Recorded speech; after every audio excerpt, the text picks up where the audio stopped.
മശിഹായിൽ പ്രിയരെ, കഫർന്നഹൂമിൽ വച്ച് യേശു തളർവാത രോഗിയെ സൗഖ്യമാക്കിയപ്പോൾ അവിടെ നടന്നത് കേവലം ഒരു ശാരീരിക രോഗശാന്തി മാത്രമായിരുന്നില്ല. മറിച്ച് ആ മനുഷ്യൻ്റെ ആത്മീകവും മാനസികവുമായ വിമോചനം കൂടിയായിരുന്നു. പ്രിയരെ, ക്രിസ്തുവിൻ്റെ പരസ്യ ശുശ്രൂഷ കാലത്ത് നടന്ന ഏറ്റവും വിപ്ലവകരമായ ഒരു സംഭവമാണ് ഇന്നത്തെ ചിന്തയ്ക്കായിട്ട് എടുത്തിരിക്കുന്നത്. മർക്കോസ് 2-ാം അധ്യായം 1 മുതൽ 12 വരെയുള്ള വാക്യങ്ങൾ. യേശു കഫർന്നഹൂമിലെ ഒരു വീട്ടിലായിരിക്കുമ്പോൾ ജനക്കൂട്ടം അവനെ വളഞ്ഞു. വചനം കേൾക്കാൻ ഇടമില്ലാത്ത വിധം തിരക്ക് വർദ്ധിച്ചു.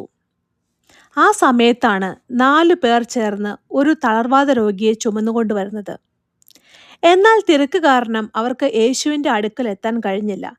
പക്ഷേ അവർ നിരാശരായി അവിടെ നിന്ന് മടങ്ങിപ്പോയില്ല. പകരം വീടിൻ്റെ മേൽക്കൂര പൊളിച്ച് രോഗിയെ യേശുവിൻ്റെ മുന്നിലേക്ക് ഇറക്കി വെച്ചു.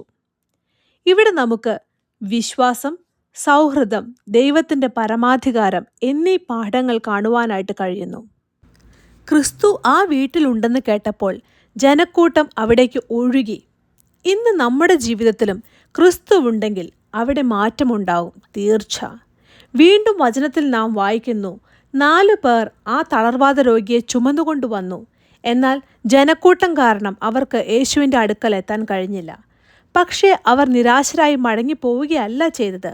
പകരം വീടിൻ്റെ മേൽക്കൂര പൊളിച്ച് രോഗിയെ യേശുവിൻ്റെ മുന്നിലേക്ക് ഇറക്കി വെച്ചു. അതെ, ദൈവാനുഗ്രഹം പ്രാപിക്കുവാൻ ചിലപ്പോൾ നാം പോകുന്ന സാധാരണ വഴികൾ മാറ്റേണ്ടതായിട്ട് വരും. അടുത്തതായിട്ട് നാം ചിന്തിക്കേണ്ടത്, യേശു അവിടെ ആരുടെ വിശ്വാസമാണ് കണ്ടത്? അവരുടെ വിശ്വാസം കണ്ട് എന്നാണ് വചനം പറയുന്നത്. സ്വയം നടക്കാൻ കഴിയാതിരുന്ന തളർവാത രോഗിയെ ക്രിസ്തുവിലേക്ക് എത്തിക്കാൻ 4 സുഹൃത്തുക്കൾ വേണ്ടി വന്നു. അവരില്ലായിരുന്നുവെങ്കിൽ ആ രോഗി ഒരിക്കലും ക്രിസ്തുവിനെ കാണുകയില്ലായിരുന്നു. പലപ്പോഴും ജീവിതത്തിൽ നാം തളർന്നിരിക്കുമ്പോൾ നമ്മെ താങ്ങാൻ നല്ല സുഹൃത്തുക്കളും കുടുംബാംഗങ്ങളും അത്യാവശ്യമാണ്. നമ്മൾ ഓരോരുത്തരും മറ്റൊരാളെ ക്രിസ്തുവിലേക്ക് എത്തിക്കുന്ന ചുമട്ടുകാരാവണം. രോഗികൾക്കും പാപത്തിൽ വീണുപോയവർക്കും വേണ്ടി പ്രാർത്ഥിക്കാനും അവരെ താങ്ങാനും നമുക്ക് കഴിയണം. ശതാധിപൻ തൻ്റെ ദാസന് വേണ്ടിയാണ് യേശുവിനോട് അപേക്ഷിച്ചത്. മറ്റൊരാൾക്ക് വേണ്ടി നാം നിൽക്കുമ്പോൾ ദൈവം പ്രസാദിക്കുന്നുവെന്ന് വചനത്തിലൂടെ നമുക്ക് മനസ്സിലാക്കാൻ സാധിക്കും.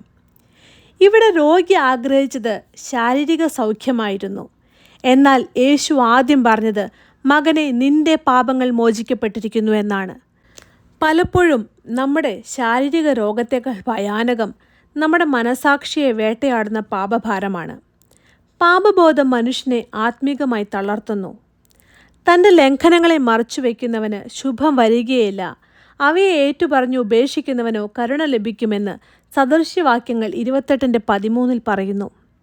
ഇന്ന് കൗൺസിലിങ്ങിനും സൈക്യാട്രിസ്റ്റിനും നൽകാൻ കഴിയാത്ത സമാധാനം ക്രിസ്തുവിലൂടെയുള്ള പാപമോചനത്തിലൂടെ നമുക്ക് ലഭിക്കുന്നു.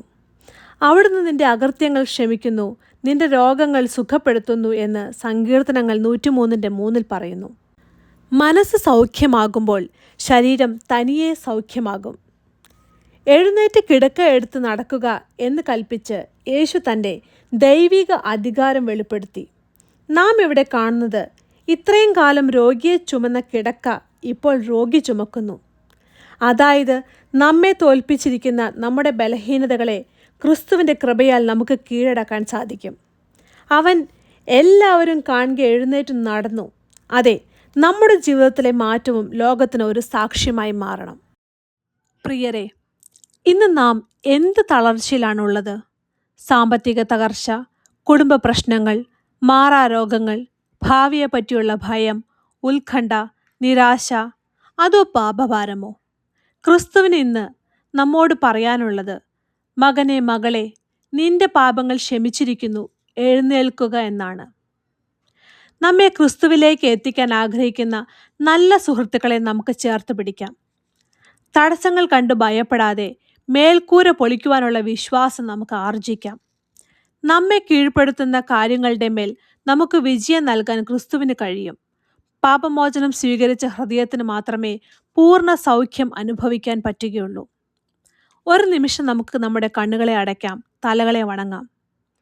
കാരുണ്യവാനായ ദൈവമേ, തളർവാത രോഗിയെ കൊണ്ടുവന്ന സുഹൃത്തുക്കളെ പോലെ ഞങ്ങളുടെ കുറവുകളോടും തളർച്ചകളോടും കൂടെ ഞങ്ങൾ അങ്ങയുടെ അടുത്തേക്ക് വരുന്നു.